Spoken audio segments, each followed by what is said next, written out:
Hello students, मैं हूं Shubham Goswami and welcome back to another important video. Student, इस video में मैं आपके लिए लेकर आया हूं 12th केमिस्ट्री के चैप्टर 1 से चैप्टर 3 तक 9 मोस्ट इंपॉर्टेंट क्वेश्चंस। देखिए स्टूडेंट, बहुत सारे स्टूडेंट का कमेंट था कि सर आप 12th केमिस्ट्री के इंपॉर्टेंट क्वेश्चन पर वीडियो बनाइए जिसमें first second third chapter most important है। ठीक है, जैसा कि आपको पता है कि सबसे पहले अगर आप लोग 12th में हैं और बोर्ड एग्जाम की तैयारी कर रहे हैं तो सबसे पहले आपको फर्स्ट चैप्टर, सेकंड चैप्टर और थर्ड चैप्टर के इंपॉर्टेंट क्वेश्चंस को पढ़ना है। ठीक है, क्योंकि पहले चैप्टर्स हैं उनको पढ़ना है ताकि जो एग्जाम्स हमारे होंगे उसके लिए वो इंपॉर्टेंट हो। तो इस वीडियो में मैं आपके लिए 9 most important question with answer लेकर आ चुका हूं। तो सबसे पहले इस वीडियो को कर दीजिएगा लाइक। ठीक है, चलिए वीडियो को स्टार्ट करते हैं। तो सबसे पहला क्वेश्चन हमारा है जो कि ठोस अवस्था चैप्टर से है। ठीक है, क्वेश्चन क्या है कि विद्युत अपघटनी चालक किसे कहते हैं। बहुत सारे स्टूडेंट कहेंगे सर ये तो वैद्युत रसायन चैप्टर का है, तीसरे चैप्टर का, लेकिन नहीं, ये फर्स्ट चैप्टर में भी दिया गया है। ठीक है, जो क्रिस्टल दोष हैं उनमें ये दिया गया है। तो देखिए विद्युत अपघटनी चालक किसे कहते हैं। सिंपल है, सबसे पहले आप लोग समझिए विद्युत अपघटनी चालक। ठीक है, तो देखिए आंसर हमारा होगा आयनिक ठोस। ऐसे आयनिक ठोस जो ठोस अवस्था में विद्युत का चालन नहीं करते हैं परंतु गलित अवस्था या जलीय विलयन में मुक्त आयनों की उपस्थिति के कारण ये विद्युत का चालन करते हैं, अतः इन्हें विद्युत अपघटनी चालक कहा जाता है।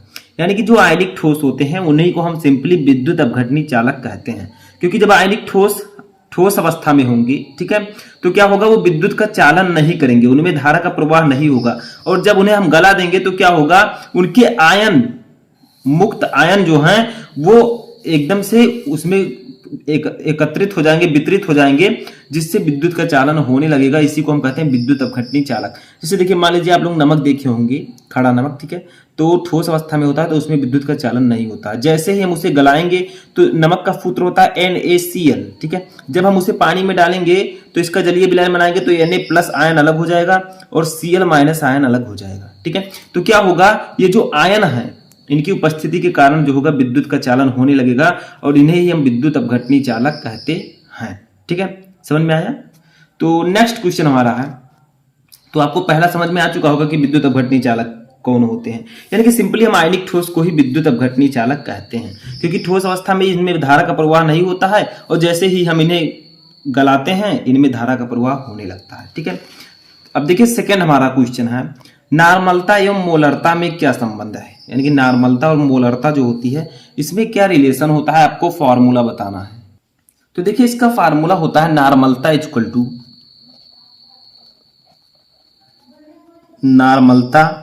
टू होता है मोलरता गुणे संयोजकता गुणांक। ठीक है, संयोजकता गुणांक, ये फार्मूला होता है। ठीक है, अगर हम इनके साइन को देखना चाहें तो नॉर्मलता को हम लोग डिनोट करते हैं एन से, नॉर्मलता को हम लोग एन से डिनोट करते हैं, मोलरता को किससे डिनोट करते हैं, कैपिटल M से, संयोजकता गुणांक को हम स्मॉल n से डिनोट करते हैं। तो इस प्रकार से भी आप इस फार्मूले को लिख सकते हैं। ठीक है, n equal to capital M into small n, यानी कि नॉर्मलता इक्वल टू मोलरता गुणे संयोजकता गुणांक। ठीक है, जहां संयोजकता गुणांक को हम स्मॉल n से डिनोट करते हैं। ठीक है, तो ये सिंपल सा क्वेश्चन था। ऐसे थर्ड क्वेश्चन देखिए इसमें से मैं आपको बहुत सारे क्वेश्चन ऑलरेडी बता चुका हूं, क्योंकि मैं उसे रिपीट नहीं कराना चाहता, क्योंकि जब मैंने उसे पहले ही आपको बता दिया तो उसको फिर से पढ़ाने से क्या फायदा। ठीक है, तो जो क्वेश्चन बचे हैं उनको मैं लाता रहता हूं, तो ये क्वेश्चन भी इंपॉर्टेंट है आपके लिए, और जो पहले मैंने पढ़ा है वो भी इंपॉर्टेंट है। तो उनको अगर आपने नहीं देखा है तो 12th केमिस्ट्री इंपॉर्टेंट क्वेश्चन का प्लेलिस्ट आपको मिल जाएगा 2022 का, तो आप वहां से जाकर देख सकते हैं। थर्ड क्वेश्चन है, दो द्रव A और B क्रमशः 145 डिग्री तथा 190 डिग्री सेल्सियस पर उबलते हैं, अब 80 डिग्री सेल्सियस पर किसका वाष्प दाब अधिक होगा। ठीक है, यानी कि दो लिक्विड हैं जिनको हमने A और B नाम दिया है। अब A लिक्विड का जो ताप है वो 145 डिग्री सेल्सियस है, ठीक है, उबलना, और 190 डिग्री सेल्सियस पर B वाला उबलता है। ठीक है, तो 80 डिग्री सेल्सियस पर किसका वाष्प दाब अधिक होगा। तो इसका एक सिंपल सा क्वेश्चन है। ठीक है, कम क्वथनांक वाला, देखिए जो पहला द्रव है उसका क्वथनांक कम है, क्वथनांक मतलब जिस ताप पर कोई भी द्रव उबलने लगे। तो देखिए ए वाला द्रव 145 डिग्री ताप पर उबलता है, यानी कि इसका क्वथनांक 145 डिग्री है। ठीक है, और ये बी वाले द्रव का जो क्वथनांक है वो 190 डिग्री है। तो आप लोग लिख सकते हैं कम क्वथनांक कम क्वथनांक वाला, ठीक है, कम क्वथनांक वाला द्रव अधिक वाष्पशील होता है, अधिक वाष्पशील होता है, ठीक है। तो कम क्वथनांक वाला द्रव अधिक वाष्पशील होता है। अतः 80 डिग्री सेल्सियस, ठीक है, 80 डिग्री सेल्सियस पर द्रव ए का वाष्प दाब अधिक होगा, वाष्प दाब अधिक होगा,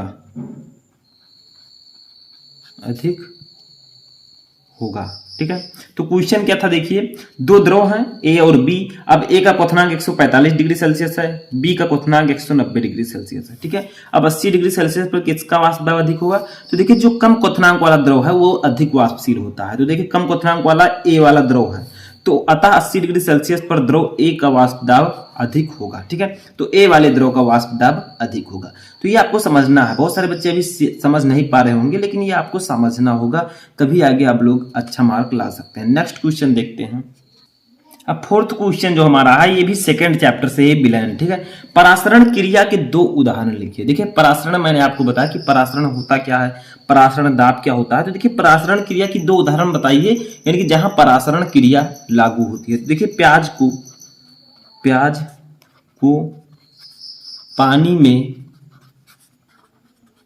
में रखने पर प्याज का तीखापन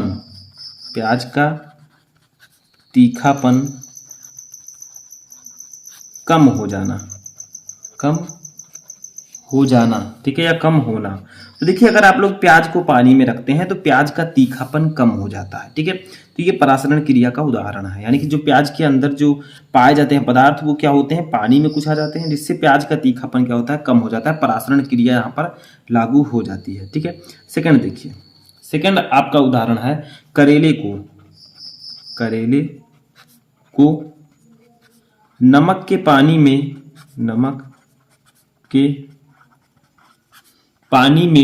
रखने पर करेले का कड़वापन,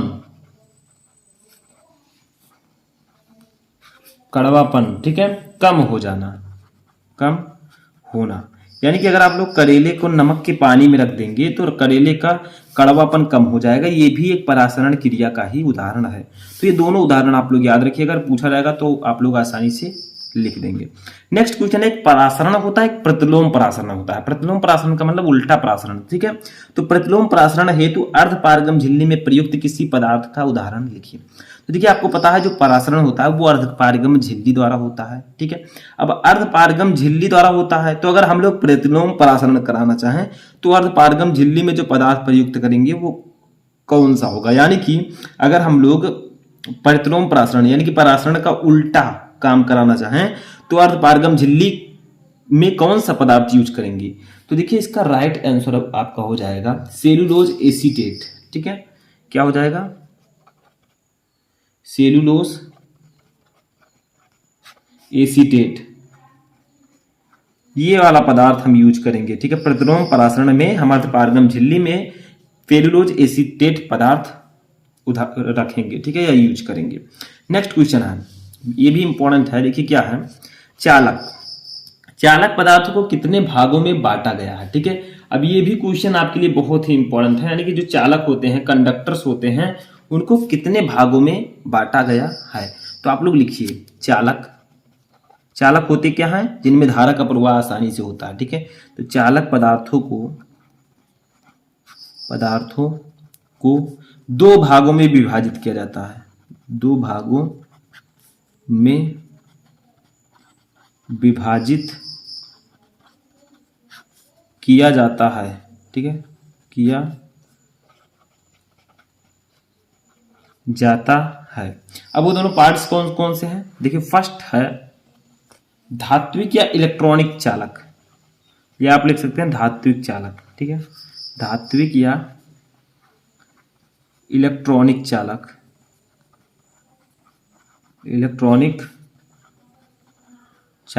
ठीक है। वहीं सेकंड क्या है द एग्जाम्पल, सेकंड आपका है विद्युत अपघटनी चालक, विद्युत अपघटनी चालक, ठीक है। तो चालक पदार्थों को दो भागों में विभाजित किया जाता है, फर्स्ट है धात्विक या इलेक्ट्रॉनिक चालक एंड सेकंड है विद्युत अपघटनी चालक, ठीक है। तो यही है चालक के दो भाग, धात्विक चालक या इलेक्ट्रॉनिक चालक, जिनमें इलेक्ट्रॉन जो है विविकर्ण होते हैं, गतिमान आवेश जो होते हैं, गतिमान आवेश वाहक होते हैं। और दूसरा है विद्युत अपघटनी चालक, ठीक है, जिसमें विद्युत अपघटक, यानी कि मैंने आपको बताया विद्युत अपघटनी चालक के बारे में कि जो आयनिक ठोस होते हैं, ठीक है, वो ठोस अवस्था में विद्युत का चालन नहीं करते हैं, जबकि द्रव अवस्था में यानी कि उसे द्रव में घोल दिया जाए तो वो उनके मुक्त आयन विद्युत का चालन करते हैं, ठीक है। तो विद्युत अपघटनी चालक होते हैं। धात्विक या इलेक्ट्रॉनिक चालक में क्या होता है, इसमें गतिमान आवेश जो है विद्युत वाहक होते हैं, यानी कि गतिमान आवेश इसमें होते हैं। नेक्स्ट क्वेश्चन देखते हैं। तो देखिए नेक्स्ट क्वेश्चन हमारा है मोलर चालकता का सूत्र क्या होगा, ठीक है, यानी कि मोलर चालकता का सूत्र क्या होता है। तो देखिए इसका सूत्र होगा मोलर चालकता इक्वल टू मोलर चालकता। अब इसको हम डिनोट किससे करेंगे ये भी आप लोग जान लीजिए। मोलर चालकता को हम लोग लैम्डा एम से डिनोट करेंगे, ठीक है। तो लैम्डा एम इक्वल टू होता है कप्पा इंटू 1000 अपान मोलरता, ठीक है। ये होता है आपका मोलर चालकता का सूत्र। मोलर चालकता को हम डिनोट करते हैं लैम्डा एम से, lambda M equal to kappa into 1000 upon मोलरता। अब आप लोग कहेंगे यहाँ पर कप्पा क्या है, तो कप्पा जो आपका है ये है विशिष्ट चालकता, ठीक है। क्या है ये है विशिष्ट चालकता, तो हम यहां पर लिख देंगे विशिष्ट चालकता, ठीक है। याद रखिएगा मोलरता तो आपको पता ही है। नेक्स्ट क्वेश्चन देखते हैं 8वां। विशिष्ट चालकता की इकाई लिखिए, ठीक है। तो विशिष्ट चालकता की इकाई मैं आपको सिंपली समझा देता हूं। विशिष्ट चालकता की इकाई, विशिष्ट चालकता की इकाई Simon centimetre inverse, Simon centimetre inverse या मोहो सेंटीमीटर इनवर्स, ठीक है, मोहो सेंटीमीटर इनवर्स होता है, ठीक है। तो विशिष्ट चालकता की इकाई आप लोग साइमन सेंटीमीटर इनवर्स लिख सकते हैं या मोहो सेंटीमीटर इनवर्स भी लिख सकते हैं, ठीक है, याद रखिएगा। नेक्स्ट क्वेश्चन देखते हैं हम लोग। नेक्स्ट और लास्ट क्वेश्चन है किसी विलयन की मोलर चालकता सांद्रता बढ़ाने पर किस प्रकार परिवर्तित होगी, यानी कि हम किसी विलयन की सांद्रता बढ़ाएं तो उसकी मोलर चालकता में क्या परिवर्तन होगा, ये क्वेश्चन आपसे पूछा जा रहा है, ठीक है। तो ये भी मोस्ट इंपॉर्टेंट क्वेश्चन आप लोगों को जानना चाहिए। तो देखिए इसका आंसर क्या होगा, तो देखिए आप लिख सकते हैं विलयन की मोलर चालकता, ठीक है, विलयन की मोलर चालकता सांद्रता बढ़ाने पर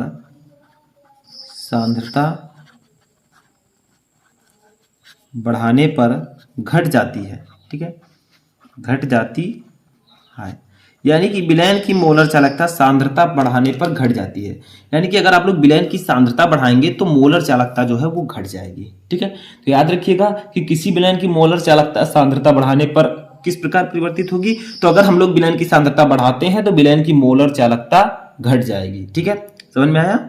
तो ये थे आपके 9 मोस्ट इंपोर्टेंट क्वेश्चन जो कि चैप्टर 1 से चैप्टर 3 तक थे। आई होप कि आपको ये 9 क्वेश्चन अच्छे से समझ में आ चुके होंगे। आप लोगों को कमेंट बॉक्स में बताना कि इनमें से कितने क्वेश्चन आपको पहले से ही पता थे। इस वीडियो में फिलहाल इतना ही, हम मिलेंगे नेक्स्ट टॉपिक के साथ नेक्स्ट वीडियो में, तब तक आप लोग अपनी तैयारी करते रहें।